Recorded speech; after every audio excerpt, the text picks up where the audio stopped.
দর্শক আসসালামু আলাইকুম।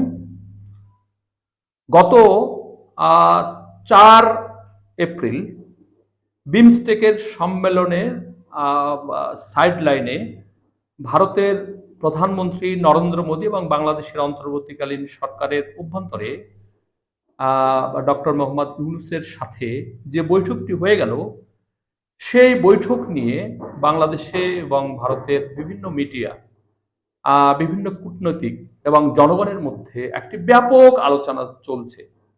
কার লাভ, কার ক্ষতি, কারা বৈঠকটি করতে চেয়েছে, কারা বৈঠক করতে চায়নি, বৈঠকের জন্য কারা বেশি উদ্গ্রীব ছিল, আর বৈঠকের পরবর্তীতে কে কেমন কি করেছে, সম্পর্ক কেমন উন্নয়ন হলো, অন্যান্য রাজনৈতিক নেতার সাথে মোদি দেখা করলে তার গেস্টার বা তার যে অ্যাপিয়ারেন্স সেটা কেমন থাকে, এবং ডক্টর মোহাম্মদ ইউনূসের সাথে কথা বলল কিভাবে, তার মুড কেমন ছিল, এই সমস্ত নানান বিষয় আলাপ আলোচনা, চুলচেরা বিশ্লেষণ এদেশ এবং সেদেশ হচ্ছে। কিন্তু এত বিশ্লেষণ, এত আলাপ আলোচনার মধ্যেও সত্যিটা কি? সত্যিটা হলো বাংলাদেশ এবং ভারতের মধ্যে সম্পর্কটা জরুরি। এরকম একটি রিপোর্ট যুগান্তর করে দিয়েছে। আমি সেটার আপনাদের কিছু বলতে চাই এবং মাঝে মাঝে সে বিষয়ে একটু বিশ্লেষণ করতে চাই। আমাকে এই রিপোর্টটা খুবই ভালো লেগেছে এবং মনে হয়েছে সত্যিকার অর্থেই এই রিপোর্টটা একটি চমৎকার রিপোর্ট হয়েছে। বাংলাদেশের সঙ্গে সম্পর্ক উন্নয়ন না হলে যেসব ক্ষতির আশঙ্কা ভারতের, এখানে ভারতের ক্ষতির বিষয়টি তুলে ধরা হয়েছে। কারণ ভারত কিন্তু গত 15.5 বছর আমাদের সাথে সম্পর্ক ছিল, এবং সেই সম্পর্কের যে একটি মানে ভালোবাসা, সেই সম্পর্কের যে একটি একটি ধারাবাহিকতা, সেটা আমাদের সাথে, জনগণের সাথে রক্ষা না করে সেটা আওয়ামী লীগের সাথেই, এবং বিগত সরকারের তো এখন নেই, তো শেখ হাসিনার সাথেই তারা সেই সম্পর্ক ধারাবাহিকতা রক্ষা করে চললো। কিভাবে? যখন ছাত্র জনতার ধাওয়ার মুখে, গণ অভ্যুত্থানের মুখে তারা পালিয়ে গেল কোথায়? ভারতে। ভারত তাকে সাদরে গ্রহণ করলো এবং তাকে রেখেছে, সেখান থেকে কথা বলার সুযোগ দিচ্ছে, এবং বাংলাদেশকে অস্থিতিশীল করার যত পরিস্থিতি শেখ হাসিনা সেটা করে চলেছে। বাংলাদেশে তাদের ফেলে যাওয়া স্বৈরাচারী যে প্রশাসন, স্বৈরাচারী যে সমস্ত অফিস, স্বৈরাচারী যে সমস্ত কায়দায় তারা 15.5 বছর এই তাদের প্রশাসন সাজিয়েছিল, সমস্তটাই আছে। ফলে তাদেরকে দিয়ে বাংলাদেশকে অস্থিতিশীল করার জন্য ভারত এক ধরনের সহযোগিতা করছে, এটা আমরা বলতে পারি। কারণ ভারত সম্পর্ক তাদের সাথে ছিল, কিন্তু আমাদের সাথে সম্পর্ক নেই। কারণ ভারতের সাথে আওয়ামী লীগ একটা তাবেদারি সম্পর্ক রেখেছিল। যেমন আমাদের যে পানি চুক্তি হয়েছে সেটা বিষয়ে আর কোনো কথা নাই। আমাদের যে গজলডোবায় তিস্তার উপর যে ব্যারেজটা দিয়েছে, সেখান থেকে বর্ষার মধ্যে পানি খুলে দিয়ে আমাদের দেশকে ধ্বংস করছে, বন্যায় ভাসিয়ে দিচ্ছে, আবার শুষ্ক মৌসুমে সেই সমস্ত পানি নিয়ে গিয়ে তাদের দেশে কাজে লাগাচ্ছে। তারপরে এই যে 4100 কিলোমিটার যে বাংলাদেশের সাথে ভারতের যে বর্ডার, সেই বর্ডারে নির্বিচারে বিএসএফ গুলি করে আমাদের দেশের সাধারণ মানুষকে হত্যা করে, সে বিষয়ে আমরা কথা বলতে পারবো না। শেখ হাসিনা গত 15.5 বছরে সে সমস্ত কোনো কথা বলেনি। গোপন চুক্তি করেছে ভারতের সাথে বাংলাদেশে। এই সমস্ত চুক্তির মধ্যে দিয়ে একটা প্রভিন্সের যেরকম সুবিধা পায় ভারতের কেন্দ্র দিল্লি, বাংলাদেশের সাথেও সেরকম আচরণ তারা করতে চায়। শেখ হাসিনা একটি স্বাধীন সার্বভৌম দেশ, কিন্তু সেই দেশ অনুযায়ী তাদের যে কূটনৈতিক সম্পর্ক, একটা স্বাধীন দেশের সাথে আর একটি দেশের যে সম্পর্ক, সেটা তারা বজায় রাখেনি। ফলে ভারত একটা সুবিধা পেয়েছে। এই বিষয়ে সবচেয়ে বড় একটি কথা বলেছিল শেখ হাসিনা। কি বলেছিল? বলেছিল ভারতকে আমরা যা দিয়েছি সেটা সারা জীবন মনে রাখবে। হ্যাঁ, মনে রেখেছে। সে যখন পালিয়ে যেতে তাদের দেশে গেছে, তাকে সাদরে তারা রক্ষা করে চলেছে, এবং 40,500 বা 40,000 আওয়ামী লীগ কর্মী, ব্যবসায়ী নেতা, তারা ভারতে আশ্রয় চেয়েছে, গোপনে পালিয়ে গেছে, রক্ষা করেছে। অথচ সাধারণ মানুষ যদি ভারতের চিকিৎসার কাজে, বেড়ানোর কাজে বা মার্কেট করার জন্য দেশে যেতে চায়, যেতে পারবে না। তারা জটিলতা তৈরি করে রেখেছে ভিসা সহজে দিচ্ছে না।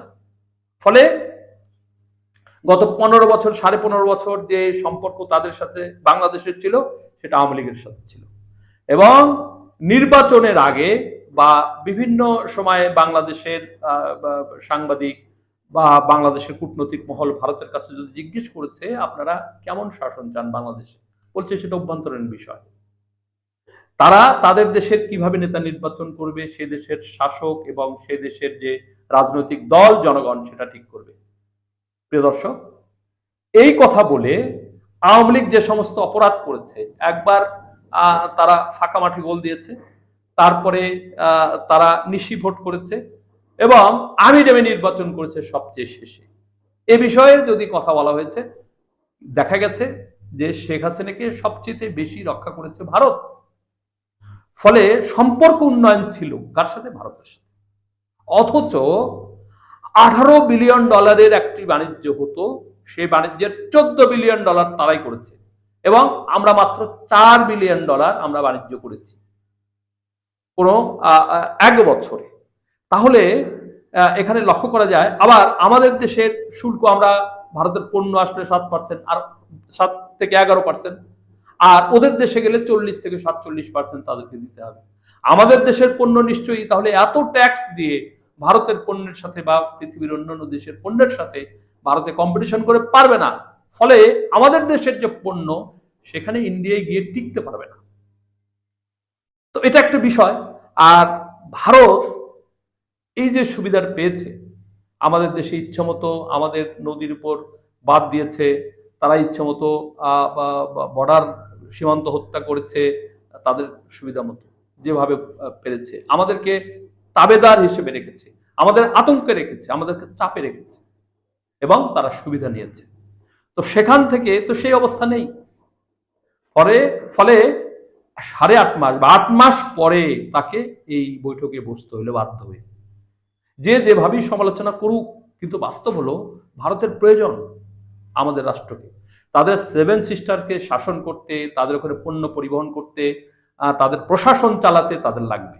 এবং যদি কোনো বিদ্রোহ হয়, সে বিদ্রোহ দমনে বাংলাদেশ প্রয়োজন। যদি আপনারা একটু খেয়াল করেন আমাদের দেশের ম্যাপ, ভারত, বাংলাদেশ এবং ভারতের পশ্চিমাঞ্চল, বাংলাদেশ এবং পূর্বাঞ্চল যদি দেখেন, তাহলে দেখবেন আমাদের দেশে একদম মাঝখানে চিকেন নেক যেটা বলা হচ্ছে, মাত্র 30-29 কিলো একটা পথ, সেটা একদম আসামের উপর দিয়ে সেটা গেছে। সেই জন্য ওই দেশের কূটনৈতিক বা সাধারণ মানুষ মনে করে যে আর একটি নেক দরকার, আর একটি করিডোর দরকার। ফলে সেই সমস্ত করিডোর আমাদের মধ্যে দিয়ে যাচ্ছে, আমাদের আকাশপথ, নদীপথ, সেটা তারা ব্যবহার করছে। আওয়ামী লীগের সাথে অলিখিত চুক্তি করেছে অনেক, সেগুলো পরবর্তী সরকার আসলে আমাদের এটা মানবো না। এটা স্বাধীন সার্বভৌমত্ব, কূটনৈতিক একটি কি মেনটেন করতে গেলে তো আমাদের সেটা মানবো না। ফলে এগুলো মানতে পারছে না। হ্যাঁ, ওরা অস্থির হয়ে পড়েছে, অধৈর্য হয়ে পড়েছে আমাদের সাথে সম্পর্ক উন্নয়ন বাদ দিয়ে। কিন্তু তারা দেখলো যে এটা করে চলবে না, ফলে নতুন করে তারা অনেক ভেবেচিন্তে তারা আবার আমাদের ডক্টর মোহাম্মদ ইউনূসের সাথে বৈঠক করেছে। সম্পর্ক উন্নয়ন করতে তারা চায়। কি কি তাদের প্রয়োজন? ছাত্র জনতার গণ অভ্যুত্থানে ভারতে পালিয়েছেন হাসিনা, তার বিরুদ্ধে ইতিমধ্যেই শুরু হয়েছে গণহত্যার বিচার। এমন এক ব্যক্তিকে ভারতে আশ্রয় দিয়ে দুদেশে আন্তরিক সম্পর্কে গড়ে ওঠা কার্যত অসম্ভব। এমন পরিস্থিতিতে দুদেশের পররাষ্ট্রনীতি এক ধরনের জটিল সমীকরণের দিকে এগোচ্ছে। যদিও ব্যাংককে বিমস্টেক সম্মেলনের সাইডলাইন বৈঠক হয়েছে ডক্টর মোহাম্মদ ইউনূস মোদির বৈঠক হওয়ার পর প্রকাশ্যে সম্পর্ক উন্নয়নের পথে যাচ্ছে বলে মনে করা হলেও বাস্তবে টানাপোড়েন থেকেই যাচ্ছে। এর আগে বাংলাদেশ শেখ হাসিনাকে ফেরত চেয়ে চিঠি দিলেও তার জবাব দেয়নি ভারত। উল্টো জনগণের আন্দোলনের মুখে পালিয়ে যাওয়া স্বৈর শাসককে প্রশ্রয় দিচ্ছে ভারত। বিশ্লেষকেরা শেখ হাসিনাকে ফেরত না দিলে তা দুদেশের সম্পর্কে প্রতিবন্ধকতা তৈরি করবে। বিশেষ করে শেখ হাসিনা ভারতে বসে নানাভাবে যে ধরনের উত্তেজনা সৃষ্টি করেছেন, সেটা বন্ধ না হলে এটা করলে প্রতিবন্ধকতা বাড়বে। তবে তারা এও বলেছেন ভারতের বর্তমান যে অবস্থান তাতে শেখ হাসিনাকে ফেরত দেওয়ার সম্ভাবনা খুবই কম। বিশ্লেষকদের আরো অভিমত, বাংলাদেশ ও ভারতের সম্পর্কে দুদেশের পারস্পরিক স্বার্থ সংশ্লিষ্ট নানা গুরুত্বপূর্ণ বিষয় রয়েছে। 2023-24 সালে ভারত ও বাংলাদেশের মধ্যে মোট বাণিজ্যের পরিমাণ ছিল $18 বিলিয়ন। এর মধ্যে বাংলাদেশ শুধু $4 বিলিয়ন বাণিজ্য করেছে এবং বাকি $14 বিলিয়ন বাণিজ্য হয়েছে ভারত থেকে। বাংলাদেশে বিরাট সংখ্যক ভারতীয় কাজ করেন, বিদ্যুৎ খাত সহ নানা সেক্টরে ভারতীয় বিনিয়োগ রয়েছে। ভারতের পর্যটন শিল্পের সবচেয়ে বেশি আয় হয় বাংলাদেশিদের কাছ থেকে। প্রিয় দর্শক, এই হলো তাদের স্বার্থের প্রশ্ন। এছাড়াও আরো অনেক অনেক স্বার্থ আছে, সেটা আমি উল্লেখ করলাম না, বিভিন্নভাবে আপনারা জানেন। তো এই পরিস্থিতির কারণে ভারতের প্রয়োজন আমাদের সাথে সম্পর্ক উন্নয়নের।